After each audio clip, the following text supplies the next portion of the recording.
नांदेड नागपूर तुळजापूर महामार्गावरील श्री गुरुवंशी अभियांत्रिकी महाविद्यालयासमोरील पुलालगतचा रस्ता अचानक खचल्याची घटना घडली। या दुर्घटनेत दोघे जण जखमी झाले असून त्यांना विष्णुपुरी येथील शासकीय रुग्णालयात उपचारासाठी दाखल करण्यात आले। प्रत्यक्षदर्शी आणि स्थानिक नागरिकांच्या माहितीनुसार निकृष्ट दर्जाच्या कामामुळे रस्ता खचल्याचा आरोप करण्यात येतोय। तसंच ढिगाऱ्याखाली आणखीन एक व्यक्ती अडकल्याची शक्यता व्यक्त करण्यात आली। बचाव पथकाकडून युद्ध पातळीवर शोध आणि बचाव कार्य सुरू आहे। घटनास्थळी पोलिसांचा मोठा बंदोबस्त तैनात करण्यात आलाय। सुरक्षेच्या कारणास्तव या महामार्गावरील वाहतूक तात्पुरती बंद करण्यात आली। प्रशासनाकडून परिस्थितीवर बारकाईने लक्ष ठेवण्यात येते। एचजीएस कॉलेजच्या समोर हा जो रोड आहे आपल्या बायपासवरून नांदेडवरून लोह्याला जातो, इकडे समोर लातूरला जातो, या रोडवरचा जो हा भाग आहे हा जवळपास रोड सुरू होऊन पण 1 वर्ष झालेला आहे। आता हा भाग सकाळी धसलाय आणि धसून त्याच्यामध्ये पडले। या ठिकाणी केटीएल कंपनीचे टेक्निशियन वगैरे सर्व आलेले आहेत। त्यांना विचारलं असता त्यांच्या म्हणण्याप्रमाणे रात्री जो अर्थक्वेक झालेला आहे त्याचा तो परिणाम आहे आणि या ठिकाणी आता काम सुरू आहे। या ठिकाणी आतापर्यंत कोणतीही जीवितहानी किंवा कोणालाही मार वगैरे नाही किंवा मालमत्तेचं नुकसान नाही आहे। या ठिकाणी हा जो वाहतुकीचा मार्ग आहे सर्व जनतेला आवाहन करण्यात येत आहे की जो ज्या ठिकाणी ब्रिज पडलेला आहे तो सर्व्हिस रोड आम्ही ब्लॉक केलेला आहे, तो आणि वरचा रोड पण ब्लॉक केलेला आहे। तरी सर्वांना विनंती आहे की आपण वरचा ब्रिज आणि खालचा सर्व्हिस रोड वापरू नये। पलीकडचा रोड जो आहे त्या रोडनी ट्रॅफिक डायव्हर्ट करण्यात आलेली आहे। तर दोघ जणांना जखमी आहेत, त्यांना दोघ जण जे चालले होते त्यांना किरकोळ जखम झालेली आहे, पायाला लागलेला आहे आणि आता अजून कोणी काही शक्यता आहे का, कोणी खाली दबलं का वगैरे याचा आम्ही शोध घेत आहोत। राष्ट्रीय महामार्गाचे कोणते अधिकारी राष्ट्रीय महामार्गाचे पीडी साहेब यांना मी माहिती दिली, त्यांना बोललो ते येत आहेत, ते म्हटले की मी येत आहे आणि केटीएल कंपनी जे आहे कॉन्ट्रॅक्ट यांचा आहे त्यांचे पण लोक आलेले आहेत आणि त्यांच्याकडून काम सुरू आहे। पुणे जिल्ह्यातील आंबेगाव तालुक्यातील माळीन परिसरात मुसळधार पावसामुळे पुन्हा एकदा दरड कोसळण्याची घटना घडली। माळीन फाट्याजवळ रस्ता लगतचा डोंगराचा काही भाग कोसळल्यानं आडुपेकडे जाणारी वाहतूक पूर्णपणे ठप्प झाली। सतत सुरू असलेल्या मुसळधार पावसामुळे परिसरातील नागरिकांमध्ये भीतीचं वातावरण पसरले। प्रशासनाकडून परिस्थितीवर लक्ष ठेवण्यात येते। नागरिकांनी अत्यावश्यक कामाशिवाय या मार्गावर प्रवास करणं टाळण्याचं आवाहन प्रशासनाकडून करण्यात येते। ज्ञानोबा माऊली तुकाराम आणि जय जय रामकृष्ण हरी या अखंड गजरात संत ज्ञानेश्वर माऊलींच्या पालखी सोहळ्यानं आळंदीहून पंढरपूरकडे प्रस्थान केलंय। महाराष्ट्राच्या कानाकोपऱ्यातून आलेले हजारो वारकरी आणि भाविक या सोहळ्यात उत्साहानं सहभागी झाले। आळंदी नगरी भक्तिमय वातावरणात न्हाऊन निघाले। टाळ मृदुंगाचा गजर, भगव्या पताका आणि विठ्ठल नामाच्या घोषात वारकरी पायी वारी करत आहेत। लहानांपासून ज्येष्ठांपर्यंत सर्वच जण विठ्ठल दर्शनाच्या ओढीनं आणि संत ज्ञानेश्वर महाराजांप्रती असलेल्या श्रद्धेनं या सोहळ्यात सहभागी झाले। वारी म्हणजे भक्ती, समता आणि सेवाभावाचा उत्सव असल्याची भावना वारकऱ्यांनी व्यक्त केली। तरंग खऱ्या अर्थानं आनंदाचं वातावरण या ठिकाणी निर्माण होताना आपल्याला पाहायला मिळतंय। खऱ्या अर्थानं आज कालपासून आजूळ घरातून आता पालखी पुढे निघते आणि आता दिघी या चौकामध्ये आपण एकत्र आलेलो आहेत। खऱ्या अर्थानं मोठ्या श्रद्धेनं, मोठ्या भक्तिभावानं अनेक भाविक भक्त लाखोंच्या संख्येनं या पालखीमध्ये सहभागी झालेले आहेत। आपण पाहू शकता श्री संत ज्ञानेश्वर माऊली महाराज पालखी रथ या ठिकाणी आलेला आहे। ज्या रथाची आतुरतेने सगळे वाट पाहतोय तो रथ या ठिकाणी आपण अनुभवतोय। निश्चित एक वेगळा आगळा अनुभव आणि आनंद या निमित्ताने सर्वांना पाहायला मिळतोय।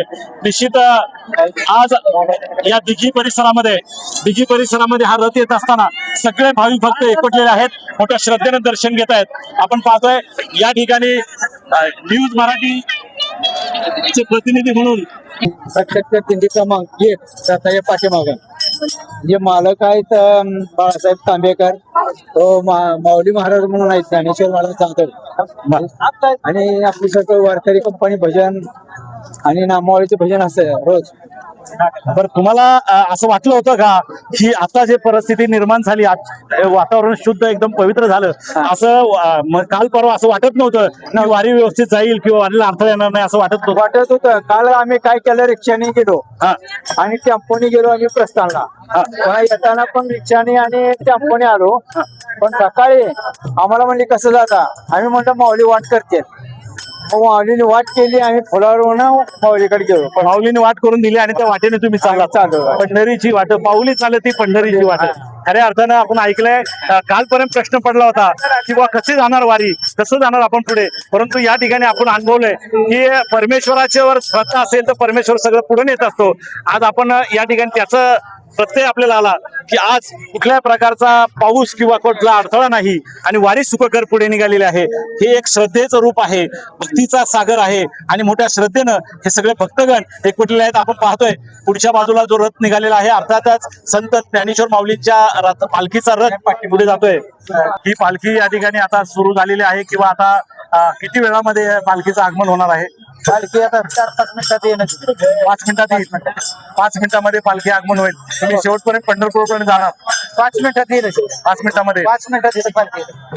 खरं तर आपण ऐकले अगदी 5 मिनिटामध्ये हे आता आलेले आहे. आता पण या ठिकाणी दिल्लीतले वारकरी आपण पाहू शकतो मोठ्या श्रद्धेनं या ठिकाणी एकत्र येत आहेत. निश्चित हरिनामाचा जागर करत करत सगळी मंडळी त्याकडे पुढे प्रस्थान करत आहेत. अगदी थोड्या वेळामध्ये ज्ञानोबरायांना सकाळी खूप पूर आल्यामुळं नदीचा पूलही ओसरला आणि ज्ञानोबरायांना आणि पांडुरंगालाच भक्तांची काळजी म्हणून की काय पालखी कुठून निघायची भाविकांना 4-5 दिवस प्रश्न पडला होता.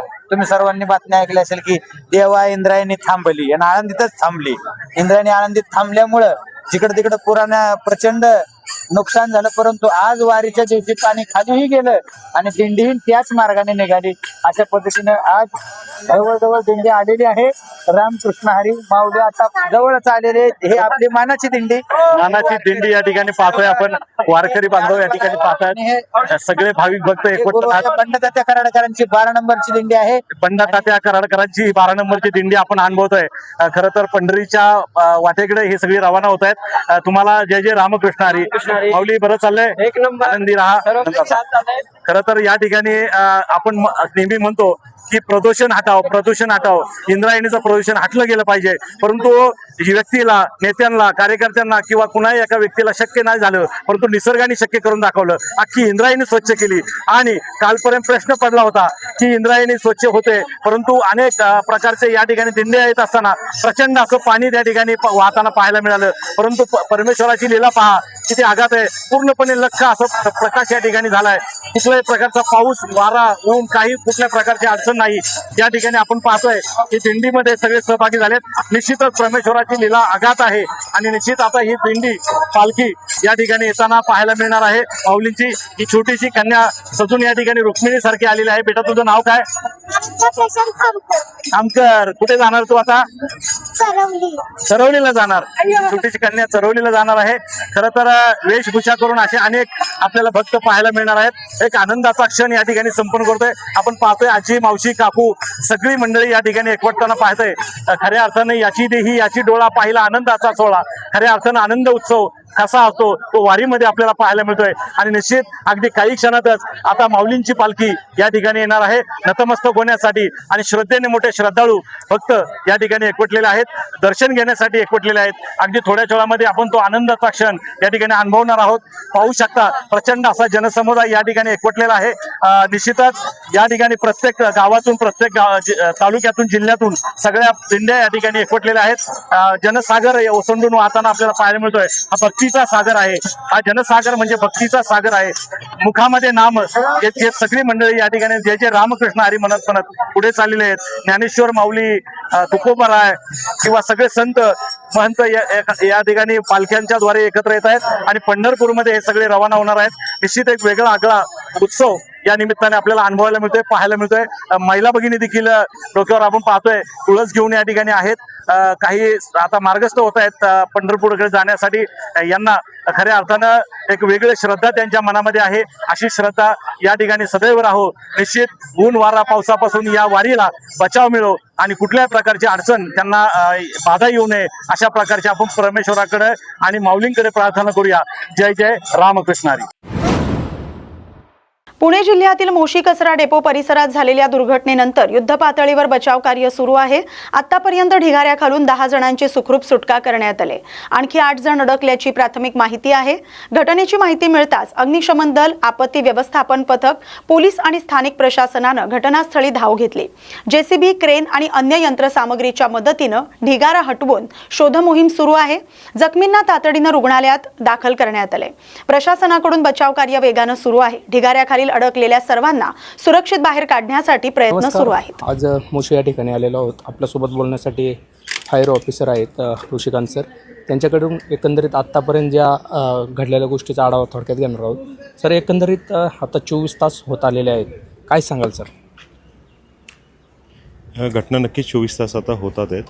तर या 24 तासामध्ये आपण रेस्क्यू ऑपरेशन मोठ्या प्रमाणावरती सर्व संघटनांनी एकत्रितरित्या राबवलेलं आहे.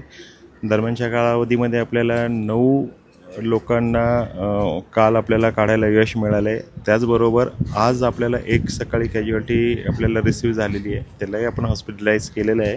एकूण 10 लोक आपण आत्तापर्यंत कलेक्ट करू शकलेलो आहोत.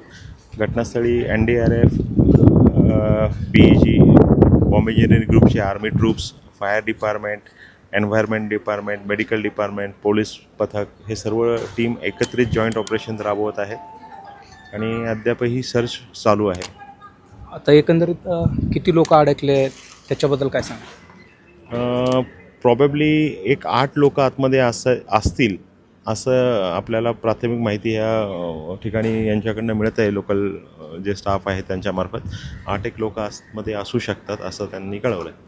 त्यांच्याकडून काय प्रतिसाद वगैरे काय भेटतो? नाही, काल रात्रीपर्यंत आम्हाला जो प्रतिसाद मिळत होता, जो त्यांचा साऊंड, त्यांचा सपोर्ट, त्यांचा आवाज ते करत होते, या दृष्टीने रात्री 2पर्यंत ते होत होतं.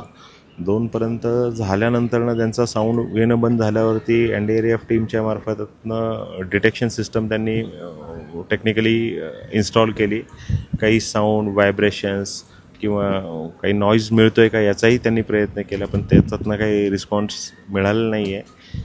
सायमल्टेनियसली त्यांनी डॉग स्क्वॉड अप्लाय केलेत त्या ठिकाणी, स्निपर डॉग्स लावून काही आपल्याला ह्युमन रिसोर्स काही आहे तिथे ते पाहिले, चेक केले, तर त्यांनाही ते ट्रेस झालं नाही आहे. आता त्या दृष्टीने हे ऑपरेशन्स आपण मॅन्युअली सुरू केले. आता आतमध्ये सर्च करत असताना प्रत्येक पोर्शन जो आहे इमारतीतला आतमध्ये जे काही गार्बेज झालेलं आहे जमा, तर ते थोडं थोडं चेक करायचं, बाजूला करायचं, चेक करायचं, बाजूला करायचं, असं करत आतमध्ये टीम्स काम करत आहे. या ठिकाणी सरांनी आपल्याला थोडक्यात माहिती दिलेली आहे. News Marathi, Moshi, Pune. NDRF is trying to find out and rescue them, and other 6 people are yet to be located. Rescue operation is very delicate because the entire building has collapsed and the structure is very weak. So even if a small movement in the building, a small movement in the column or the beam will actually lead the entire building again collapsing. So we do not want to risk the lives of rescue team. So rescue team is doing it very carefully, very delicately, and we are hopeful that we'll be able to recover, we'll be able to rescue all those 6 persons also. It is taking time because there is a lot of garbage that has come inside, and manually it has to be, it is becoming very slippery inside. It is becoming very suffocating inside. That is the mistake. So have you ordered the inquiry in the whole incident? See, we are still in the process of just rescue operation. So after all this rescue operation is done, we will sit together, all the mayor and standing committee and all the office bearers of corporation officers, and then we'll decide. Do you think human error is the cause of this incident? Not at all. It's a absolutely natural calamity. Because question has been raised because it is being built near the landfill of the No, it was city. 30 meter away from there. 30 meter away. Okay. There are buildings, if you see, many buildings are very close to landfill in other places. This was 30 meter away from there. Hadgaon तालुक्याचा किनवट येथील upper जिल्हाधिकारी कार्यालयात समावेश करू नये या मागणीसाठी सरपंच संघटनेच्या वतीनं तहसीलदार हदगाव यांना निवेदन देण्यात आलं.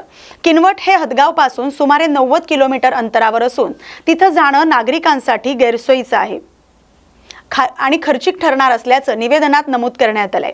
हदगाव तालुक्याची बहुतांश शासकीय कामं ही नांदेडमध्येच होत असल्यानं पूर्वीप्रमाणेच हदगावचा कारभार नांदेडशी जोडून ठेवावा अशी मागणी सरपंच संघटनेनं केली आहे. अन्यथा आंदोलन छेडण्याचा इशाराही देण्यात आलाय. अंगणवाड्यांना गरम आणि ताजा आहार पुरवठा करण्यासाठी ई-निविदा प्रक्रियेद्वारे टेंडर काढावं या मागणीसाठी महिला बचत गट आणि महिला मंडळांनी जिल्हाधिकारी कार्यालयासमोर आमरण उपोषण सुरू केलंय. यापूर्वीही संबंधित कार्यालयांना निवेदन देऊन ई-निविदा काढण्याची मागणी करण्यात आली होती. मात्र अद्याप टेंडर प्रक्रिया सुरू न झाल्यानं महिला बचत गटांनी आंदोलनाचा मार्ग स्वीकारलाय. या उपोषणात अनेक महिला सहभागी झाल्यात. शासनानं तातडीनं ई-निविदा प्रक्रिया सुरू करून मागणी मान्य करावी अशी त्यांची भूमिका आहे. पोषणामध्ये एकात्मिक बाल विकास सेवा योजना महिला बाल कल्याण विकास अंतर्गत ज्या अंगणवाड्यांना गरम ताजा आहार पुरवला जातो तर याचं टेंडर 2019ला निघालं होतं. तेव्हा पण आम्ही असंच उपोषण केलं होतं आणि नंतरच टेंडर निघालं होतं. पण 2019च्या GR-नुसार ते फक्त 2 वर्षासाठीचं टेंडर होतं. पण ठीक आहे, त्यानंतर कोरोना आला. कोरोना आल्यामुळं त्यांनी काढलं नाही असं त्यांनी सांगितलं. पण 2, 3, आज 7 वर्ष झाली, अद्यापही ते टेंडर निघालं नाही. मोठे मोठे गुत्तेदार हे टेंडर घेतात आणि लहान लहान बचत गट, महिला बचत गट, महिला संस्थांना हे टेंडर मिळत नाही. त्यांनाही त्यांच्या हातालाही कामाची गरज आहे. मोठ्या मोठ्या लोकांना देऊन जर, आणि ह्या सरकारमध्ये माननीय एकनाथ शिंदे साहेबांनी महिलांना मजबूत करण्यासाठी नवीन नवीन योजना काढल्या आणि त्यांच्या वरच्या लेवलला त्यांच्या मनानुसार खाली होत नाही आहे ना, कारण त्या योजना ह्या मोठ्या मोठ्या गुत्तेदाराला देत आहेत. लहान लहान बचत गटाला ह्या योजना मिळत नाही. आणि हे टेंडर निघण्यासाठी आम्ही सर्व महिला बचत गट, महिला संस्था आम्हाला उपोषणाला बसलो आहे की हे टेंडर निघून आम्हाला न्याय मिळावा. 20च्या वेळेस पण टेंडर निघालं नाही आणि का निघत नाही आम्ही चौकशी केली. तर असं कळालं की सगळेजण पैसे गोळा करतात, ते मोठे लोक गुत्तेदार, आणि वर नेऊन मॅनेज करतात आणि इकडं जाहिरात देऊ देत नाही. म्हणून आम्ही त्यावेळेस 2019ला उपोषणाला बसलो आणि नंतर टेंडर निघालं. आम्हाला उपोषण केलं होतं आणि त्यावेळेसही आम्हाला वरून मग पत्र दिलं की आम्ही टेंडर काढू आणि नंतर 2 दिवसात लगेच टेंडर निघालं होतं. तेव्हापासून आज 7 वर्ष झाले टेंडर निघालेलं नाही.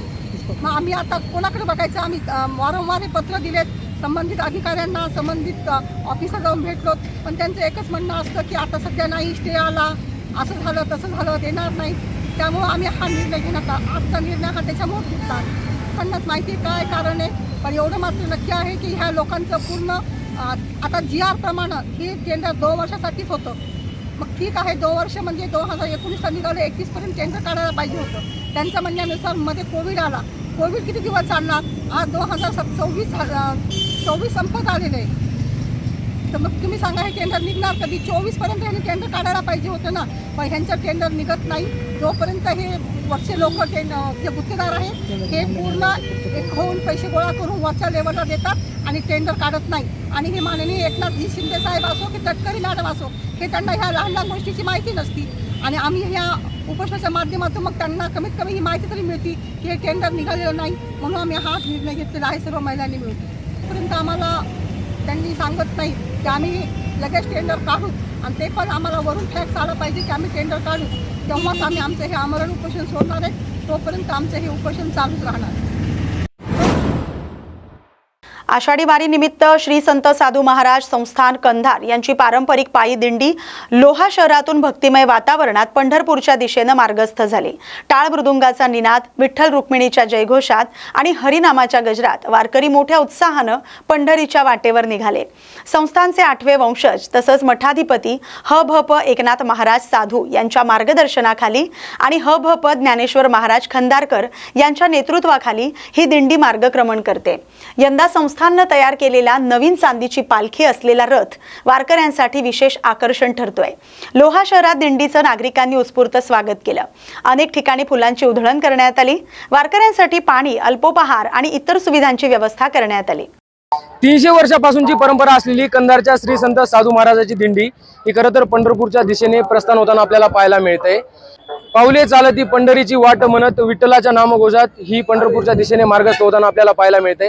या दिंडीमध्ये चांदीचा रथ सुद्धा आकर्षकाचा केंद्रबिंदू ठरलेला आपल्याला पाहायला मिळतोय. हजारोच्या संख्येने नागरिक खरं तर पंढरपूरच्या दिशेने मार्गस्थ होताना आपल्याला पाहायला मिळतात. लोह्यातून वेदांत कोंडावर, न्यूज मराठी 24/7, लोहा, नांदेड. 30 जून रोजी उषा रमेश साळवे आणि प्रतीक्षा रमेश साळवे यांना मारहाण झाल्याच्या प्रकरणानंतर ग्लोबल ह्युमन प्रोटेक्शन फोरमचे राष्ट्रीय अध्यक्ष डॉक्टर काशीराम पैठणे यांनी चिंचोली रुग्णालयात जाऊन दोघींची भेट घेत त्यांच्या प्रकृतीची विचारपूस केली. यावेळी त्यांनी या घटनेबाबत प्रतिक्रिया देत पीडितांना न्याय मिळावा अशी मागणी केली. तसंच या प्रकरणात योग्य कारवाई करण्याची मागणी करणारं निवेदन जिल्हाधिकारी बुलढाणा यांच्या माध्यमातून मुख्यमंत्री देवेंद्र फडणवीस यांना पाठवण्यात आल्याची माहिती आहे. दरम्यान संबंधित प्रकरणात प्रशासनानं सखोल चौकशी करून आवश्यक ती कारवाई करावी अशी मागणी यावेळी करण्यात आली. डॉक्टर काशीरामजी पैठणे, भारत सरकार मान्यताप्राप्त ग्लोबल ह्युमन राईट प्रोटेक्शन फोरमचे राष्ट्रीय अध्यक्ष व आंबेडकरी चळवळीचे ज्येष्ठ नेते आणि विचारवंत रमेश विठोबा साळवे, राहणार शेलगाव जहागीर यांची शेलगाव जहागीर शेत शिवारात गट नंबर 8593 आरमध्ये वडिलोपार्जित शेती आहे. दिनांक 30/6/2026 रोजी कुमारी प्रतीक्षा रमेश साळवे व त्यांच्या आई उषा रमेश साळवे ह्या शेतात काम करत असताना आरोपी शिवाजी शिराळे व त्यांचे साथीदार त्या ठिकाणी आले व त्यांना म्हणाले की तुम्ही आमच्या शेतात कशा काय आल्या. त्यावर उषा रमेश साळवे त्यांना म्हणाले की ही शेती आमची वडिलोपार्जित आहे असे म्हणाले असता त्या आरोपींनी सर्वांनी मायलेकींना जातीवाचक व अश्लील शिवीगाळी केली आणि त्यांच्या हातातील काठीने रॉडने सौ उषा रमेश साळवे यांच्या डोक्यावर, हातावर दोन्ही, मांड्यावर, पायावर आणि पार्श्वभागावर जोरजोरात रॉडचे फटके मारून त्यांना गंभीर जखमी केले व जीवघेणा हल्ला केला. त्यानंतर मुलगी सोडवण्यास गेली असता तिलाही धक्काबुक्की केली. अशा प्रकारे पुन्हा त्यांनी शिवीगाळी केली व आरोपी शिवाजी शिराळे याने सौ उषा रमेश साळवे यांना खाली पाडून त्यांच्या अंगावर बसून विनयभंग केला आणि पुन्हा त्यांची साडी वर करून त्यांच्या अवघड जागेत काड्या घालून, काड्या टोचून अत्याचार करून त्यांना जखमी केले. याबाबत त्यांनी चिंचोले हॉस्पिटल येथे दवाउपचार करत असताना समक्ष आम्हाला फिर्यादी व त्यांच्या आईने सदरची माहिती सांगितलेली आहे. आरोपीवर कारवाई करावी म्हणून कुमारी प्रतीक्षा रमेश साळवे यांनी माननीय जिल्हाधिकारी आणि माननीय पोलीस अधीक्षक साहेब यांच्याकडे तक्रारी अर्ज पुन्हा सादर केलेला आहे. सदरचा गुन्हा हा अत्यंत गंभीर आहे. आरोपींनी फिर्यादी व त्यांच्या आईला जीवघेणा हल्ला करून ठार मारण्याचा प्रयत्न केला म्हणून सदर गुन्ह्यास भारतीय न्याय संहितेच्या कलम 307 प्रमाणे कलम लावून आरोपीवर योग्य ती कारवाई करावी, त्या दृष्टीने तपास व्हावा आणि सदरचा गुन्हा हा गंभीर स्वरूपाचा आहे म्हणून पोलीस प्रशासनाने या आरोपींना तात्काळ 24 तासात अटक करावी. शासनाने सदरचा गुन्हा हा खटला हा जलदगती न्यायालयात चालवून पीडितेस योग्य ते न्याय द्यावा व सरकारने त्यांना योग्य ती आर्थिक मदत करावी. डॉक्टर काशीराम पैठणे. परभणी महानगरपालिकेच्या उपायुक्तांनी महानगरपालिकेच्या विविध विभागांना आणि कार्यालयांना अचानक भेट दिली. यामध्ये परभणी शहर महापालिका परभणी मौलाना अब्दुल कलाम आझाद वाचनालयाला अचानक भेट देण्यात आली. वेळेवर न येणारे आणि वेळेपूर्वीच कार्यालय सोडणारे अशा कर्मचाऱ्यांवर कारवाई करण्यात येईल. फेऱ्यात सापडलेले आढळलेले अनियमिततेमुळे कर्मचाऱ्यांमध्ये मोठी खळबळ उडाली होती. लेट लतीफ आणि वेळेआधी निघून जाणाऱ्या कर्मचाऱ्यांवर दंडात्मक आणि शिस्तभंगाची कारवाई करण्यात येईल. कर्मचाऱ्यांच्या या सवयीवर अंकुश आणण्यासाठी लवकरच बायोमेट्रिक प्रणाली लागू करण्यात येईल असं परभणी उपायुक्तांनी सांगितलंय. बीड जिल्ह्यातील माजलगाव तालुक्यातील सोन्नाथडी गावातील सतीश देवगुंडे यांनी धनगर समाजाच्या एसटी आरक्षणाच्या मागणीसाठी आपल्या शेतात उपोषण सुरू केले. त्यांनी प्रतिकात्मक स्वरूपात शेतात सरण उभारून त्यावर बसत आंदोलनाला सुरुवात केली. देवा भाऊ क्या हुआ तेरा वादा अशा घोषणांसह त्यांनी सरकारचं लक्ष वेधण्याचा प्रयत्न केलाय. धनगर समाजाला एसटी आरक्षण मिळेपर्यंत उपोषण सुरूच ठेवणार अशी भूमिका त्यांनी जाहीर केली आहे. धनगर समाजाच्या एसटी आरक्षणाचा प्रश्न तातडीनं मार्गी लागावा अशी मागणी करत देवगुंडे यांनी राज्य सरकारला लवकरात लवकर निर्णय घेण्याचं आवाहन केलंय. धनगर समाज बांधवांनो, आपल्याला देवाभाऊनं 2014ला बारामतीच्या उपोषणामध्ये एक आपल्याला नंतर आश्वासन की पहिल्याच कॅबिनेटला मी देतो तुम्हाला एसटी सर्टिफिकेट आणि 12 वर्ष नुसतं ह्या बोटावर त्या बोटावर केलं आणि बरेच झाले आंदोलनं, नुसते आश्वासनं. पंढरपूरचं उपोषण, नंतर जालन्याचं दीपक भाऊचं उपोषण, परत आझाद मैदानावर दीपक भाऊचं उपोषण. दीपक भाऊचे 2 माणसांनी आत्महत्या केल्या, फक्त दिलं आश्वासन, बाकी काही नाही. म्हणून धनगर बांधवांनो, आता एकतर समुद्रात उड्या मारणे, नसता मंत्रालयात उड्या मारणे, नसता अग्निकाष्ट घेणे. मी तर ठरवलं आता की एकतर आमचं एसटी सर्टिफिकेट द्या, नसता द्या भाऊ आग लाग द्यायला या. जय मल्हार. महाड नगर परिषदेचे मुख्याधिकारी कोळेकर यांच्यावर त्यांच्या दालनातच मारहाण झाल्याची घटना घडली. सरकारी कामकाज सुरू असताना काही भाजप नगरसेवकांनी कार्यालयात घुसून मुख्याधिकाऱ्यांना मारहाण केली, तसंच जीवे मारण्याची धमकी दिली आहे असा आरोप करण्यात आलाय. या घटनेमुळे महाड शहरात एकच खळबळ उडाली. सरकारी अधिकारी आणि कर्मचाऱ्यांच्या सुरक्षेचा प्रश्न आता ऐरणीवर आलाय. या घटनेच्या निषेधार्थ महाड नगर परिषदेतील अधिकारी आणि कर्मचाऱ्यांनी नगर परिषद आवारात काम बंद आंदोलन करत निषेध व्यक्त केला. दरम्यान या प्रकरणी संबंधितांवर कायदेशीर कारवाईची मागणी जोर धरते. नमस्कार साहेब, आज आपण इथे येऊन आमची आज विचारपूस करत आहात. तुमचं स्वागत आहे आणि आभारी. सर, काल एक अशी घटना घडली की मुख्याधिकारी साहेब यांच्यावरती नगरसेवकांनी हल्ला केला. त्यांच्यासोबत 2 सहकारी होते, ते मद्यपान पिऊन होते. या लोकशाहीमध्ये सगळ्यांना स्वातंत्र्य आहे म्हणून त्याचा स्वैराचार करू नये. अशा परिस्थितीत एक नगरसेवक आणि मुख्याधिकाऱ्यांना मारहाण करणं म्हणजे अयोग्य आहे. तर आमची एकच मागणी आहे की त्यांना अपात्र ठरवून त्यांना काढून टाकावं, हीच आमची मागणी आहे. आणि आम्हाला संरक्षण द्यावं. महिला असो, सफाई कामगार असो, कर्मचारी असो, कुठेही काम करत असतो, अशा वेळी जर असे हल्ले होत असतील तर ते खपून घेतले जाणार नाहीत आणि प्रशासनाला जाग आलीच पाहिजे.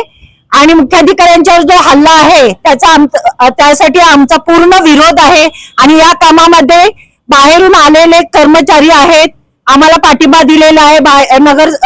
बाहेरच्या नगरपालिकांनीही आम्हाला पाठिंबा दिला आहे, त्यांचेही धन्यवाद. आणि तसेच ह्या हल्ल्याची दखल घेण्यासाठी विविध ठिकाणाहून माननीय मुख्याधिकारी साहेब त्यांची विचारपूस करण्यात आलेली आहे, तर त्यांचेही आम्ही आभार मानतो. आणि आमची एकच मागणी आहे की आम्हाला संरक्षण भेटावं आणि अशा हल्ल्यांची दखल घेऊन त्यांना अपात्र करावं नगरसेवकांना आणि त्यांना काढून द्यावं, तरच आम्हाला शांत वाटेल. आणि आम्ही आज काम आंदोलन करत आहोत. पूर्ण काम बंद आहे, पण आपत्ती व्यवस्थापन सांभाळून आहोत. आम्हाला पूर सदृश परिस्थिती आमची याची जाणीव आहे प्रत्येकाला. ते काम करून सुद्धा आम्ही आज इथे काम बंद आंदोलन करीत आहोत. रायगड जिल्ह्यातील पाली शहरात मध्यरात्री एक थरारक घटना घडली. श्री बल्लाळेश्वर मंदिराजवळील विठू माऊली इमारतीच्या 3ऱ्या मजल्यावरील खिडकीच्या सज्जावर एक इसम चढून अडकून बसल्याची माहिती स्थानिक नागरिकांना पाली पोलिसांनी दिली. माहिती मिळताच पोलिसांनी तात्काळ घटनास्थळी धाव घेतली. पोलिसांनी वाहनातील आपत्कालीन दोरखंडाचा वापर करून तसंच स्थानिक नागरिकांच्या मदतीनं इमारतीच्या टेरेसवरून दोर सोडत संबंधित इसमाचं रेस्क्यू केलं आणि त्याला सुखरूप खाली आणलं. त्यानंतर त्याला वैद्यकीय तपासणीसाठी प्राथमिक आरोग्य केंद्र पाली इथं नेण्यात आलं. चौकशी दरम्यान त्याने आपलं नाव दिलीप कोळी असं सांगितलं. पुढील तपासात संबंधित इसम हा मानसिक रुग्ण असल्याचं निष्पन्न झालंय. त्याचे वडील राया सयाजी कोळी यांच्याशी संपर्क साधल्यानंतर त्यांनीही याला दुजोरा दिला. पोलिसांकडून अधिक चौकशी सुरू आहे. संबंधित इसमाला त्याच्या वडिलांच्या ताब्यात देण्याची कार्यवाही सुरू आहे. रायगड जिल्ह्यात झालेल्या सततच्या मुसळधार पावसामुळे सावित्री नदीनं धोक्याची पातळी ओलांडली. त्यामुळे महाड तालुक्यात सलग 3 वेळा पूरस्थिती निर्माण झाली. या पुरामुळे महाडकरांमध्ये भीतीचं वातावरण निर्माण झाले. आता पूर ओसरल्यानंतर ग्रामीण भागातील शेतीचं मोठं नुकसान समोर येते. अनेक शेतामध्ये भात रोपावर गाळ आणि मातीचा जाड थर साचलाय. पिकांचं मोठ्या प्रमाणात नुकसान झाले. त्यामुळे शेतकऱ्यांचं आर्थिक गणित विस्कळीत झाले. प्रशासनानं तातडीनं पंचनामे करून नुकसान भरपाई द्यावी अशी मागणी राष्ट्रवादी काँग्रेस शरदचंद्र पवार पक्षाचे जिल्हाध्यक्ष रवींद्र चव्हाण यांनी केली आहे. ह्या वर्षी पाऊस उशिरा आला, त्यामुळं मे महिन्याच्या शेवटी आणि जूनच्या 15 ज्या शेतकऱ्यांनी रायगडमध्ये पेरण्या केल्या होत्या त्या उशिरा पाऊस आल्यामुळं त्या वायाला गेलेल्या आहेत. आणि त्यानंतर पुन्हा दुबार पेरणी केलेली जी पिकं आहेत तर मागच्या 4-5 दिवसाच्या पूर परिस्थितीमुळं संपूर्ण रायगडमधली शेती ही पुराखाली गेली. आणि ते आज आपण जर पाहिलं तर हे पूर्ण पिकं ही सडलेली आहेत.